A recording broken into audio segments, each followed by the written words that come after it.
Hello friends, मैं हूं रविचंद्रा और आज बात करेंगे कुछ महत्वपूर्ण सेटलमेंट से रिलेटेड कुछ की पॉइंट्स हैं। आज उनके बारे में जानेंगे जिनसे एग्ज़ाम में क्वेश्चंस जो हैं की पॉइंट्स के माध्यम से कूट के माध्यम से भी पूछ लिए जाते हैं। चलिए देखते हैं, स्टार्ट करते हैं।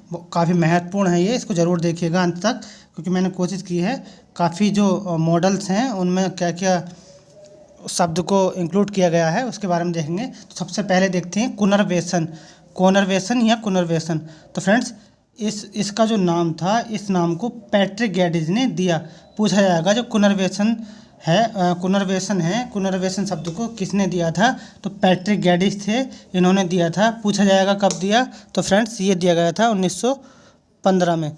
पूछा जाएगा कुनर्वेशन शब्द किसने दिया, तो ये पैट्रिक गैडिस ने दिया था। और ये कब दिया गया था, तो 1915 में दिया गया था। ऐसा हो सकता है फ्रेंड्स, पूछा जाएगा मेगालोपोलिस शब्द, उसकी डेट दे दी जाएगी 1958। कुनर्वेशन उसकी डेट दे दी जाएगी 1915। और ऐसे ही प्रश्न बन सकते हैं, क्वेश्चन बना भी सकते हैं फ्रेंड्स, क्योंकि फर्स्ट मीटिंग में आपने देखा होगा काफ़ी डेट से क्वेश्चंस बने हैं।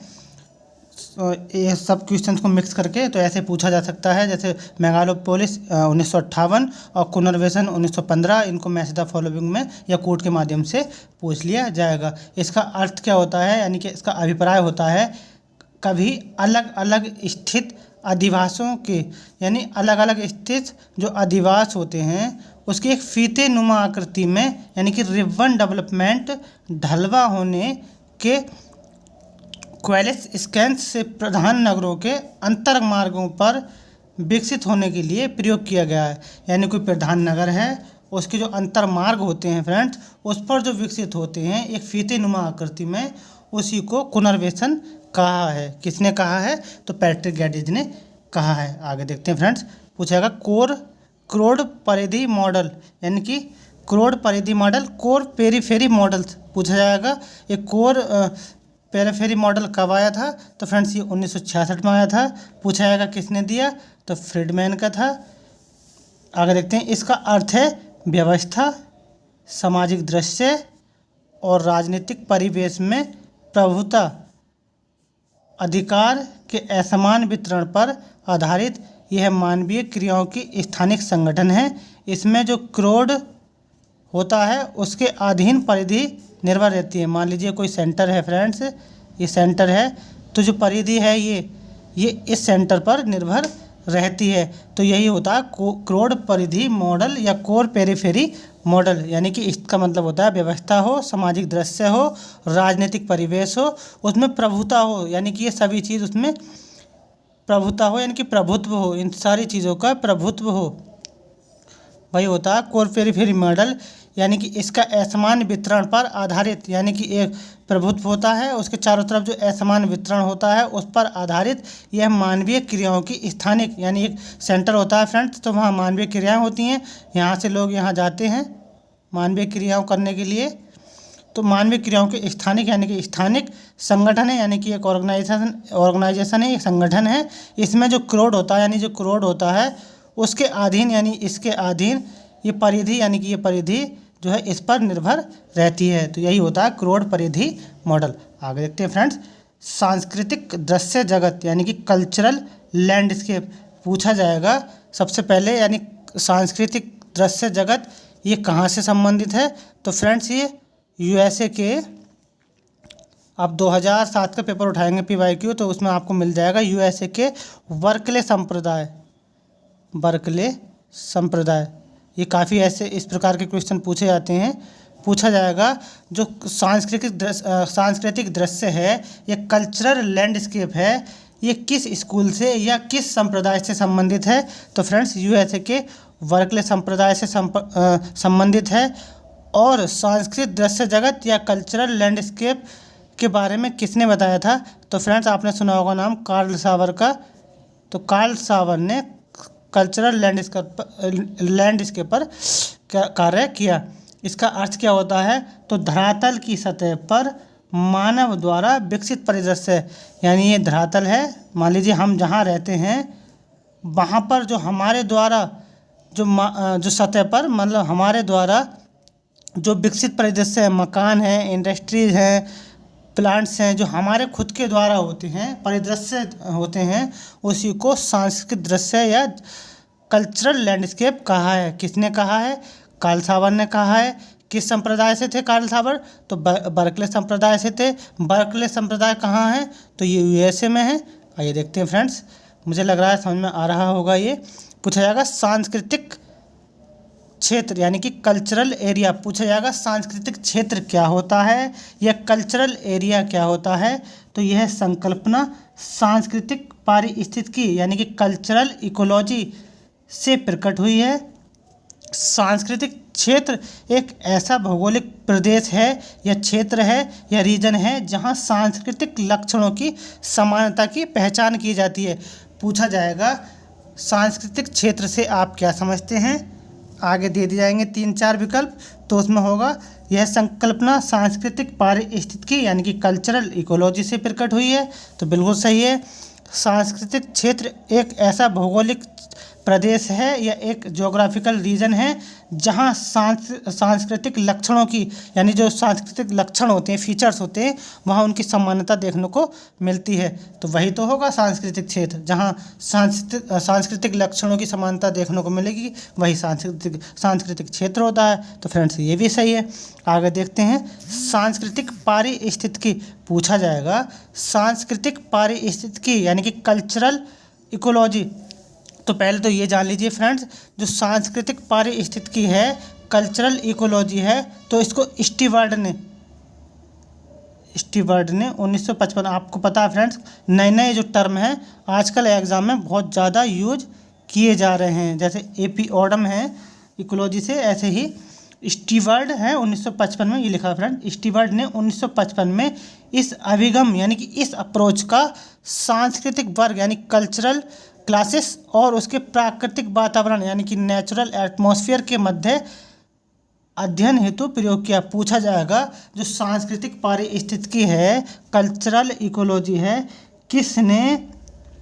किसने सांस्कृतिक वर्ग यानी कि कल्चरल क्लासेस और नेचुरल वातावरण यानी कि प्राकृतिक वातावरण के मध्य अध्ययन हेतु प्रयोग किया था?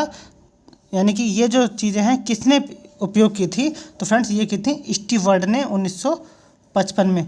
आइए आगे देख लेते हैं फ्रेंड्स। पूछा जाएगा सांस्कृतिक परिवार यानी कि कल्चरल हेरिटेज। पूछा जाएगा कल्चरल हेरिटेज क्या होता है? तो फ्रेंड्स एक ऐसा स्थान क्षेत्र अथवा प्रदेश जहां एक विशिष्ट प्रकार का यानी कोई स्पेसिफिक यानी कि कोई पर्टिकुलर सांस्कृतिक परिदृश्य यानी कि कल्चरल लैंडस्केप विकसित हुआ हो, तो वही होता है सांस्कृतिक परिवार। पूछेगा सांस्कृतिक परिवार या कल्चरल हेरिटेज क्या होता है? तो एक ऐसा स्थान होता है, एक ऐसा विशिष्ट प्रदेश होता है जहाँ सांस्कृतिक परिदृश्य विकसित हुआ हो, एक कल्चरल जो परिदृश्य है, लैंडस्केप विकसित हुआ हो, वही होता है कल्चरल हेरिटेज। इस शब्दावली का कार्ल सावर ने दिया था। मैंने पीछे बताया था कि जो कल्चरल हेरिटेज है या कल्चरल लैंडस्केप है, इसको कार्ल सावर ने दिया था, जो कि बर्कले संप्रदाय से बिलोंग करते थे, यूएसए के। ये लिखा है जो बर्कले संप्रदाय से थे, ये 1952 में दिया गया था। पूछा जाएगा सांस्कृतिक हेरिटेज कब दिया गया था, सांस्कृतिक परिवार कब दिया गया था? तो 1952 में दिया गया था। यही रख दिए जाएंगे। पुनर्वेशन 1915, मेगालोपोलिस 1958, सांस्कृतिक हेरिटेज या कल्चरल हेरिटेज 1952। तो मैच द फॉलोइंग पूछ सकता है। तो फ्रेंड्स काफ़ी हेल्पफुल वीडियो है, इसको अंत तक ज़रूर देखिए। मैं कोशिश करता हूँ कि कुछ ना कुछ नया टर्म डेली लेकर आऊँ, और मैंने जैसे बताया था कि मैं जो ट्रेंचेज हैं गर्त की गहराई के अनुसार लेकर आऊँगा, क्योंकि हो सकता है अगली बार आपके कटक पूछा था, अगली बार जो गर्त हैं ट्रेंचेज के बारे में पूछ लिया कि अधिक कम से अधिक की ओर या अधिक से कम की ओर ट्रेंचेज को लगाओ। तो वो वीडियोज़ मैं जल्दी ही बनाऊँगा। मैं अभी इसमें थोड़ा सा काम में लगा हुआ हूँ। आगे देखते हैं फ्रेंड्स, जनसंख्या विज्ञान या संक्रमण। पूछा जाएगा डेमोग्राफिक ट्रांजिशन मॉडल, ये फ्रेंड्स किसने दिया था? तो सबसे पहले जो डेवलप किया था जनसंख्या विज्ञान या संक्रमण को, जनसंख्या डेमोग्राफिक ट्रांजिशन को सबसे पहले जो किया था 1929 में ये किया था थॉमसन ने 1929 तथा नोटे स्टीन ने 1945 में इसको डेवलप्ड किया था। पूछा जाएगा सबसे पहले डेमोग्राफिक ट्रांजिशन मॉडल को किसने विकसित किया, डेवलप किया, तो थॉमसन ने किया। इसके बाद इसमें करेक्शन किया यानी कुछ ऐड किया तो 1945 में नोटे स्टीन ने किया था, जो कि कहाँ से बिलोंग करते थे, क्लब ऑफ रोम। ये एक संस्था थी क्लब ऑफ रोम, जिसके मीडोज हैं, वेहरिन्स हैं, ये काफ़ी लोग इसमें शामिल थे जनसंख्या संक्रमण के लिए, यानी जनसंख्या संक्रमण यानी कि डेमोग्राफिक ट्रांजिशन मॉडल में। फ्रेंड्स इसमें ब्लैकर भी थे, नाम सुना होगा आपने, काफ़ी लोग इसके बाद में आए थे। नोटे स्टीन के बाद ब्लैकर आए थे, मीडोज और वेहरिन्स भी आए थे, तो इनको याद रखिएगा। यह मॉडल प्रजननता यानी कि फर्टिलिटी एवं मातृत्व यानी कि मोर्टेलिटी के संबंध समयबद्ध विकास स्तरों का सामान्य विवरण प्रस्तुत करता है। पूछा जाएगा जो डेमोग्राफिक ट्रांजिशन मॉडल है इसका क्या अभिप्राय है, तो यह जो मॉडल है इस मॉडल का क्या अभिप्राय है, तो यह जो मॉडल है प्रजननता यानी कि फर्टिलिटी एवं मातृत्व यानी कि मोर्टेलिटी के जो संबंध होते हैं, यानी जो प्रजनता होते हैं और जो यानी कि जन्म होती है, मृत्यु होती है, उसके संबंध में ये पूछा गया है क्वेश्चन। तो उसके स्तरों का यानी कि उसके लेवल का सामान्य विवरण प्रस्तुत करता है। तो फ्रेंड्स ये रही आज की वीडियो। अच्छी लगे तो लाइक करें, शेयर करें, सब्सक्राइब करें, जिससे कि मैं रोज़ डेली आगे ऐसी वीडियो आगे बनाता रहूं, जिससे आने वाला जो एग्ज़ाम है काफ़ी हेल्प मिले। बहुत सारे मेरे पास की पॉइंट्स हैं जिसको मैं बताने की डेली कोशिश करता हूं। तो फ्रेंड्स और आप बताइएगा अगर कुछ गलतियां हैं तो उसमें मैं सुधार करने की कोशिश करूंगा, तो आप कमेंट करके मुझे ज़रूर बताइएगा। अगर आपको लगता है कि कोई सा टॉपिक, जैसे मान लीजिए बान-थ्यून का मॉडल है और बर्गेस का मॉडल है और होमर हायट का मॉडल है और बहुत सारे मॉडल्स हैं, अगर आप मॉडल्स में प्रॉब्लम है तो आप बता दीजिए, मैं एक एक मॉडल की वीडियो डेली ले आऊँगा और उसके जो क्वेश्चंस हैं उसी के साथ में ले आऊँगा, जिससे और आसानी हो किस प्रकार से क्वेश्चन पूछा जा सकता है। तो फ्रेंड्स बताइएगा ज़रूर कमेंट करके। चलिए आज के लिए इतना ही, थैंक यू सो मच।